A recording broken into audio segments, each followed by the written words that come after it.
waxaa xarunta guddoonka gudiyada joogtada ee Villa Hargeysa ka soconaya kulan si wada jir ah u qaadanayaan gudoomiyaha golaha shacabka Maxamed Mursal Sheekh Cabdiraxmaan oo ay weheliyaan xubnaha guddiga dib u heshiisiinta dowladda federaalka Soomaaliya iyo maamulka Somaliland. kulankan oo shir gudoominayo gudoomiyaha golaha shacabka Maxamed Mursal Sheekh Cabdiraxmaan iyo xubnahaas waxay la wadaageen waxyaabaha xilligan ilaa haatan u qabsoomay waxaana kulanka goobjoog ah gudoomiyaha guddigan dib u heshiisiinta dowladda federaalka Soomaaliya iyo waliba maamulka Somaliland xildhibaan Cabdullaahi Sheekh Ismaaciil.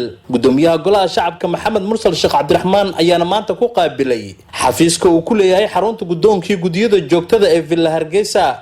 xubnaha gudiyada joogtada ayaa maalmihii dambe waxay wadeen kulamo kala duwan oo ay la qaadanayaan hay'adaha kala duwan ee dowladda federaalka Soomaaliya iyo waliba qaybaha kale ee bulshada Soomaaliyeed. kulankan ayaa imaanaya xilli maamulka Somaliland qaar ka tirsan axsaabtiisa siyaasadeed ay sheegeen in muhiim ay tahay in la wada hadlo, waxaana ay sheegeen in wada hadalkan ay diyaar u yihiin dhankooda.